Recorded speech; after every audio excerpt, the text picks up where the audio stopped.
Ekene boyfriend wake Sophie akiwa katika gari akaamua kumpigia Foye. Mara ghafla Foye akawa ameitwa na mamake na kwenda kufunga mlango baada ya kuona kelele.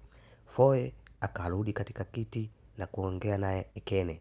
Wakiwa wanaongea na Ekene, mara ghafla gari ikaja. Wakiwa kwenye mataa baada ya gari kufika, mara Ekene akatabasamu baada ya kumuona yule binti wa kwenye gari. Naye binti akatabasamu, Ekene wakawa wanazungumza na akaachana kuongea na kwenye simu, akatoa business card yake na kumkabidhi yule binti. Then yule binti akawa anafurahi sana na Ekene akawa amejisahau na kumwambia usisahau kunipigia. Basi kipindi hiko Foye anashangaa, mbona mazungumzo yanaingiliana? Basi Ekene akarudi katika mawasiliano na Foye. Foye akaweka tahamaki, kuna nini tena? Zuga akamwambia kwamba tupo barabarani na hapa tupo kwenye mataa, huku akiwa anamkonyeza yule alompa business card. Mataa yakaruhusu na kujikoki kuitoa gari, maanake walikuwa katika traffic light. Ekene akaondoka na kuelekea na safari yake, pia na yule binti akaondoka na kuendelea na safari yake, huku Foye akitulia na kuicheki simu na kuanza kuchati na Sophie na kuanza kupiga story, huku wakiwa wanachati na kila mmoja akiwa anamuelezea masuala yake, haswa Sophie akiwa anamuelezea kwamba yeye yupo na yule boyfriend wake ambaye ni mzee ambaye aliyemkabidhi ukimwi, na pia anatabasamu tu kutokana ameshakubaliana na matokeo hayo. Foye naye akiwa akiendelea kumpa moyo, usijali rafiki, basi haina shida, dozi si zipo, basi haina shida, kula mzigo, mambo yaendelee.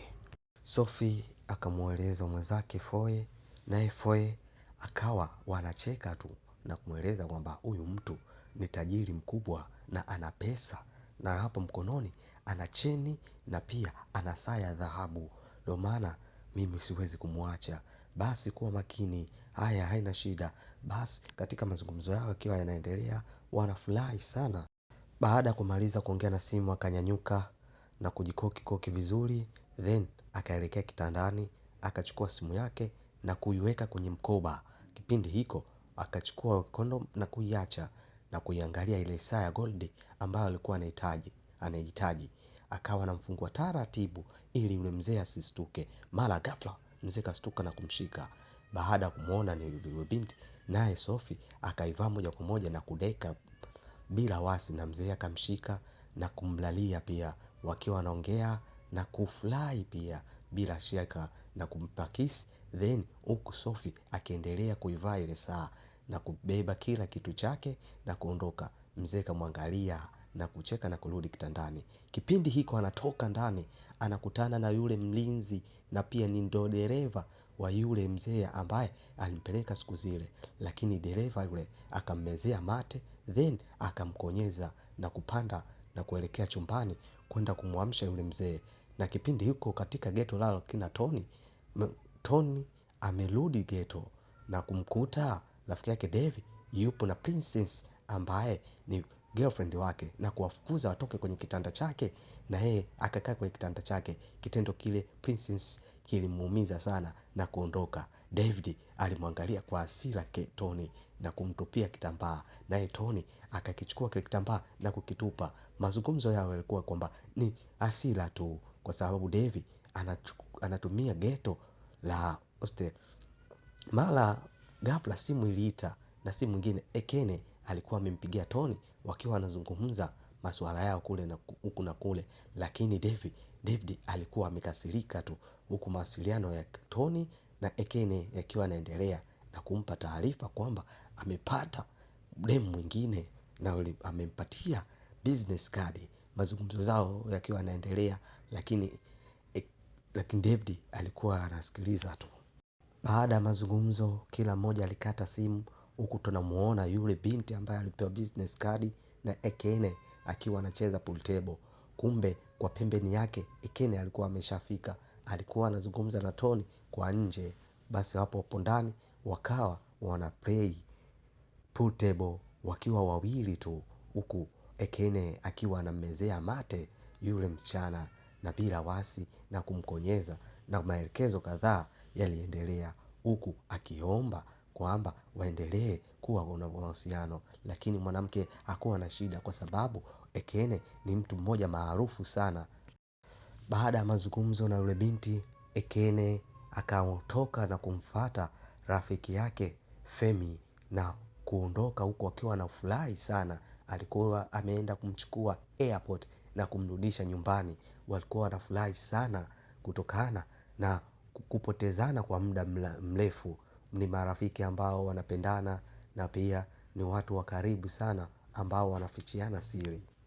Walipoingia katika gari na kuwasha gari yao na safari ikaanza. Lakini katika safari hiyo walikuwa ni watu wa furaha sana na fujo nyingi, muziki mkubwa wakiwa wanausikiliza huku wakipiga stori za hapa na pale. Kipindi hiko wakiwa wanarudishana, Femi akiwa anarudishwa nyumbani. Na huku tunamkuta Foye ni mwandishi wa habari, yaani ni mtangazaji wa radio wa kipindi ambacho wao Foye na Ekene wakiwa wanakisikiliza na kufurahi zaidi na kipindi hiko kwamba walishaalikwa waende kufanyiwa interview.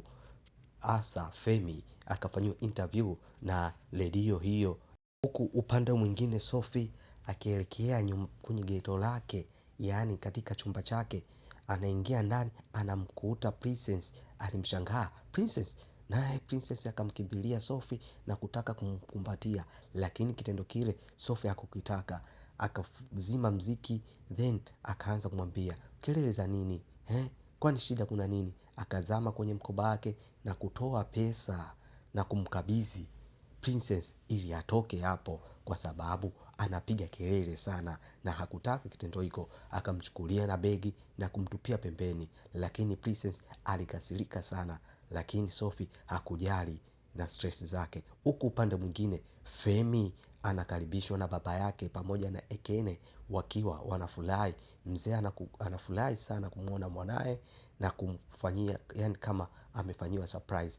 Akawa anafurahi sana na kitendo kile ambacho mwanae amekuja bila kumpa taarifa. Na hapo hapo Ekene akawa ameomba ruhusa kwamba yeye anaondoka. Mzee akamwambia abaki, lakini Femi akaomba amsindikize au wakawa wanaondoka. Huku upande wa pili David ni daktari anaingia kazini, na huku Foye ni mwandishi wa habari, yaani radio presenter. Akawa anasikiliza na kutangaza pia. Huku Femi ameshavaa microphone na kwa ajili ya interview. Ekene yuko pembeni akiwa anasikiliza interview hiyo. Interview ilikuwa kubwa sana na ambayo ilikuwa yenye mafanikio kwa Femi. Huku upande mwingine Sophie akiwa amemshika Princess kwa hasira na kumtoa nje kabisa kile chumba na kumwingiza kwenye gari, then akamlipa yule driver taxi ili amtoe kabisa katika eneo lile. Lakini Princess hakuridhika na kuondoka na ile taxi kurudi getoni kwao kabisa. Huku Foye akiendelea kumsifia Femi kutokana na umaarufu ambao anao, lakini Femi kistaa anaishi kistaa na kujibu maswali kistaa zaidi, hana habari wala nini. Ile taxi ambayo alipanda Princess imefika sehemu husika ambako Princess anatakiwa kufika. Akafungua mlango na kutoka na kuelekea chuo ambacho iko chuo kwa ndani kuna hostel. Huku upande mwingine Foye akiendelea kumsimulia Femi huku na Ekene akiwa anasikiliza kwa umakini. Lakini sasa kumbe kule wao wakiendelea kuzungumza habari zao za mahusiano. Kimya kimya baada ya kuzima microphone na kuzima earphone, huku wakiendelea kutabasamu. Lakini Ekene ilikuwa roho inamuuma sana kusikia lile swala, kwa sababu alikuwa amebutwaa na kushangaa na kuzitoa moja kwa moja na kuondoka zake kihasira zaidi bila watu kuelewa kuna nini, huku wao wakiendelea na mahusiano. Hajajua kwamba yeye ndiye aliingilia katika mahusiano hayo ya Femi pamoja na Foye, lakini hawa hawana habari yoyote, wakiwa wanaendelea kuzungumza tu mambo yao ya mahusiano. Huku upande mwingine Princess akazama kwanza dukani kabla hajaenda getoni na kuhitaji kununua nguo, cheni, lakini pesa hana. Alizitamani tu mdogo mdogo na akiendelea na safari yake ya kuelekea getoni kwake. Lakini upande wa pili huku tunamuona huyu Sophie akiwa na teacher T ambaye ni principal wa chuo akiwa anazungumza naye, na kutokana alishajua tayari ameshaathirika, akawa anaanza kumtega pia teacher ili kwamba ukimwi waupate wote, lakini teacher alisimama akiwa na msimamo wake. Bila shaka Sophie hakujali swala hilo, baada ya kuona kwamba yeye tayari ameshaathirika, naye anaamua kwamba kuwagawia watu, yani kusambaza na kueneza ugonjwa ambao anao. Sophie alideka kwa kukasirika kwa kumwangalia teacher T akiwa yuko busy bila kumwangalia Sophie. Sophie akaondoka kiasira na kufunga mlango kiasira bila kusikiliza. Baada ya kutoka kwa teacher T, Sophie anaingia getoni kwake, anamkuta Ekene ametulia, amekuwa mpole. Kumbe amekuja kutuliza maumivu kutokana na lile swala ambalo limelikuta kule. Lakini Sophie hakujali kwa sababu alikuwa anamhitaji sana ukaribu wake, na kutokana na mahusiano yake, na wakaanza maeneo ya husika, na yani wakaanza mahusiano rasmi tena kwa mara nyingine. Huku upande mwingine Princess akagonga mlango baada ya kuona kimya, akafungua na kufunga na kuelekea katika kitanda ambacho cha Tony, akiwa anamuongelesha Tony. Tony yuko bize na masomo yake, tunamuita John Kisomo. Princess akiwa anajiongelesha, Tony yuko bize, akaona huyu kwa sababu wa kitanda, akanyanyuka na kwenda kwa kitanda cha David.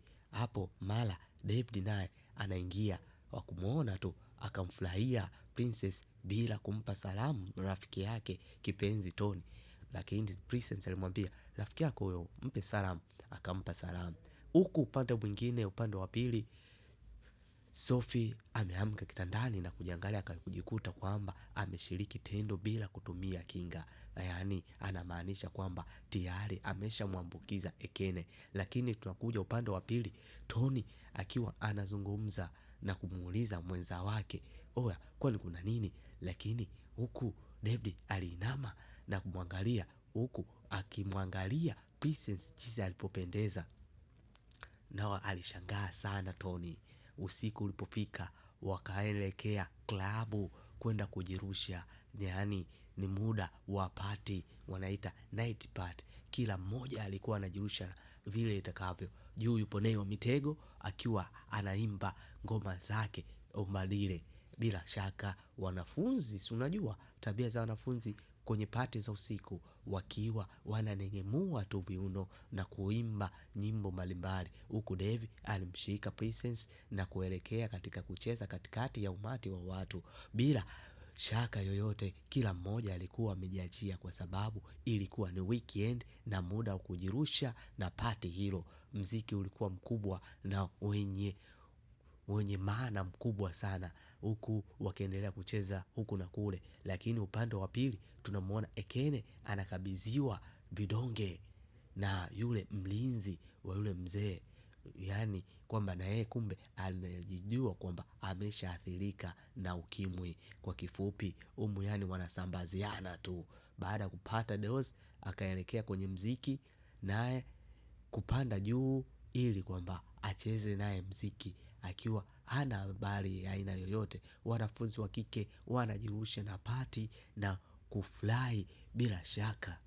Ruzi na mayowe yalizidi baada DJ kuingia na kusugua CD. Na DJ huyo unajua ni nani? Alikuwa Foye. Nao wote walishangaa, kumbe ni surprise kama hivi. Kumbe anajua. Alikuwa anasugua CD. Bila shaka Femi alishangaa sana na kumuuliza, kumbe unaweza hii? Hakutaka chochote zaidi, alikuwa busy na kazi yake. Na huku Eneke alinyanyuka na kushangaa, kumbe swala lipo hivi. Lakini ilikuwa na muuma sana kurudi kwake Femi. Imekuwa kama kwake ni uchungu kwa sababu hatopata nafasi ya kuwa naye kabisa Foye. Lakini Femi alifurahi, akawa anacheza. Ekene anatoka na hasira, anamfuata nani sasa pale tumwangalie. Na alikuwa na hasira, akampiga bonge la ngumi kwa hasira tu, kwa sababu bila sababu, na akamwambia usirudie tena. Lakini ugomvi uliendelea na kuzichapa kati mtu na rafiki yake ambaye Femi na Ekene. Hiyo yote kwa sababu ya mwanamke. Watu wakaanza kuchukua picha na kutumiana. Huku Tony anaona ametumiwa message, ugomvi ambao unasababisha Ekene rafiki yake agombane. Alishangaa sana, na kisa ni kugombania mwanamke. Watu David akaja kumsaidia, na yule binti ambaye alipewa business card na Ekene alikuja kusaidia. Ugomvi ulikuwa mkubwa sana kati ya Ekene na Femi, kila wakigombelezewa lakini watu hawajali. Mara ghafla Ekene alivutwa na kusukumwa nje ya party, na wote wawili walisukumwa na mwanamke yule Foy. Akawa analalamika sana, lakini Ekene akaondoka. Yule mwanamke Foy akawa anamfuata, huku Femi akajikusanya vizuri, akajikunja na akarudi kwenye party. Na baadhi ya watu waliotoka nje kwenda kushuhudia wakawa wanarudi kwenye party. Party liliendelea.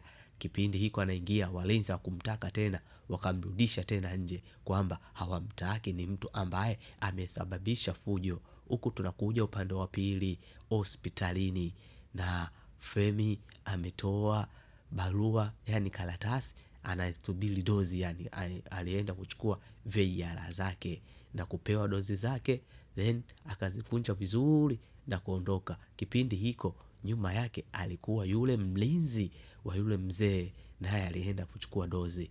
Femi anarudi na yule mlinzi anarudi, kila mmoja anaelekea anapoelekea. Mlinzi akachukua dozi yake akaweka pembeni.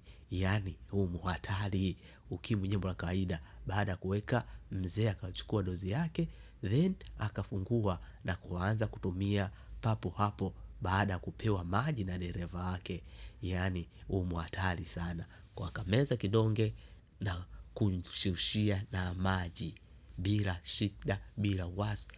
Hapo mlinzi ambaye ni dereva pia anasubiria. Mara ghafla simu ikaita, akapokea na kusikiliza, na safari kaendelea.